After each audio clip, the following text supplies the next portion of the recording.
আমরা যদি বিরোধে লিপ্ত হই তাহলে পরাশক্তিগুলোর সুবিধা তখন আমাদের কাউকে দিতে হবে ট্রানজিট, কাউকে দিতে হবে সেন্ট মার্টিন, কাউকে দিতে হবে দেশের অর্ধেক। 24-এর ছাত্র নাগরিক অভ্যুত্থানের পরেও যদি সেই বিরোধ আমাদেরকে খায় তাহলে এতগুলো তাজা জেনজির রক্ত বৃথা যাবে। চিল্লায় বলো ঠিক কিনা? মনে রাখবেন, যখন আমি একা থাকি তখন আমি ব্যক্তি, যখন আমরা সবাই মিলি তখন আমরা শক্তি। What are the drawbacks and disadvantages of division, social and political division in the society? Disunity. আমরা যদি বিচ্ছিন্ন হই, একে অপরের যদি মারামারি করি, একজন যদি আরেকজনের কাফের ফতোয়া দেয়, আমাদের কি ক্ষতি? এক নাম্বার ক্ষতি হচ্ছে আমরা যদি বিচ্ছিন্ন হই আমাদের শক্তি কমে যাবে, আমাদের পাওয়ার আমরা হারাবো। আমাদের কি হারাবো? পাওয়ার। মনে রাখবেন, যখন আমি একা থাকি তখন আমি ব্যক্তি, যখন আমরা সবাই মিলি তখন আমরা শক্তি। এই শক্তি নিয়ে আমাদের সামনে এগিয়ে যাওয়ার দরকার আছে না নাই?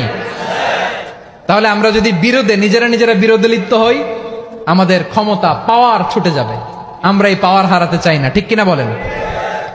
রব্বুল আলামিন ঠিক তাই বললেন।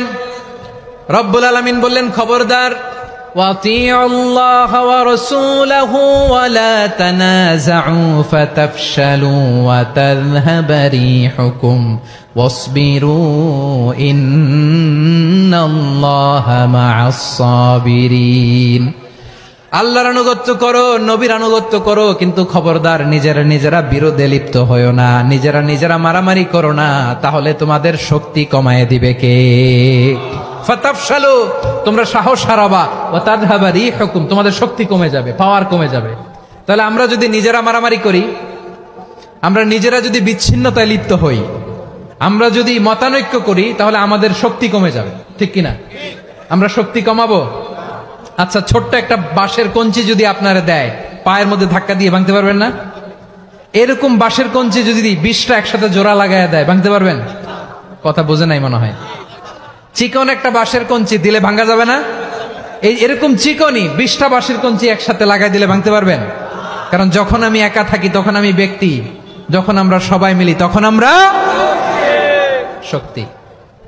আমরা যেন শক্তি না হারাই। আমরা বিরোধে লিপ্ত হলে আমাদের শক্তি কমে যাবে। এই হচ্ছে 1 নম্বর ডিসঅ্যাডভান্টেজ। 2 নম্বর ডিসঅ্যাডভান্টেজ হচ্ছে আমরা নিজেরা বিরোধে লিপ্ত হলে অন্যরা আমাদের মাথায় কাঁঠাল ভেঙে খাইতে সুবিধা হয়। কথা বোঝেন নাই? আমরা যদি বিরোধে লিপ্ত হই তাহলে পরাশক্তিগুলোর সুবিধা তখন আমাদের কাউকে দিতে হবে ট্রানজিট, কাউকে দিতে হবে সেন্ট মার্টিন, কাউকে দিতে হবে দেশের অর্ধেক। চিল্লায় বলো ঠিক কিনা? নিজেদের প্রবলেম সলভ করার ক্যাপাসিটি আমাদের আর থাকবে না। নিজেরা বিরোধে জড়ালে পরাশক্তিগুলো আমাদের মাথায় কাঁঠাল ভেঙে খায়। তখন ভারতের পিছনে দৌড়াতে, আমেরিকার পিছনে দৌড়াতে আমাদের জুতার তলা ক্ষয় হইয়া যাইবে। নিজেদের প্রবলেম সলভ করা যাবে না। আমরা যদি অন্যের পিছনে না দৌড়াতাম আর এই বিরোধকে থামাতে পারতাম, বাংলাদেশ আজকে যেখানে আছে তার কমপক্ষে 50 গুণ সামনে থাকতো। চিল্লায় বলেন ঠিক কিনা? তাহলে 1 নম্বর ক্ষতি হচ্ছে আমাদের পাওয়ার লেস হয়ে যায়, আমরা দুর্বল হই যদি আমরা বিরোধ করি। 2 নম্বর হচ্ছে পরাশক্তিগুলোর সুবিধা নেয়। 3 নম্বর হচ্ছে আমাদের উন্নয়ন, দেশের উন্নতি, অগ্রগতি এটা স্থবির হয়ে যায়, এটা বাধাগ্রস্ত হয়। প্রিয় ভাইয়েরা, ইউনিটি, ঐক্য হচ্ছে একটা দেশের উন্নয়নের মূল ভিত্তি। ইউনিটি অফ এ কান্ট্রি, এটা হচ্ছে একটা সাস্টেইনেবল ডেভেলপমেন্ট, সোশ্যাল স্ট্যাবিলিটির জন্য এটা অনেক গুরুত্বপূর্ণ। এজন্য বিরোধের কোনো স্থান আমরা দিব না, আমরা ঐক্যবদ্ধ থাকবো ইনশাআল্লাহ। বলেন, আর কখনো কাউরে কাফের বলে গালি দিবেন? তুই জাহান্নামী বলবেন? ঝগড়া লাগলে লাগাই দিবেন? তাহলে কি করবেন? মিলায় দিব। আওয়াজ করে বলেন, কি করব?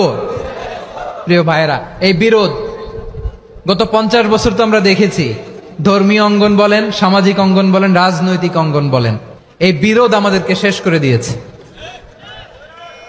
এই 24-এর ছাত্র নাগরিক অভ্যুত্থানের পরেও যদি সেই বিরোধ আমাদেরকে খায় তাহলে এতগুলো তাজা জেনজির রক্ত বৃথা যাবে। চিল্লায় বলো ঠিক কিনা?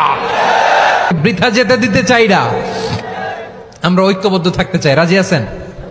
আমরা আর কাদা ছড়াছড়ি করব না। অনেক হয়েছে আন্না, এবার থামুন। অনেক হয়েছে আন্না।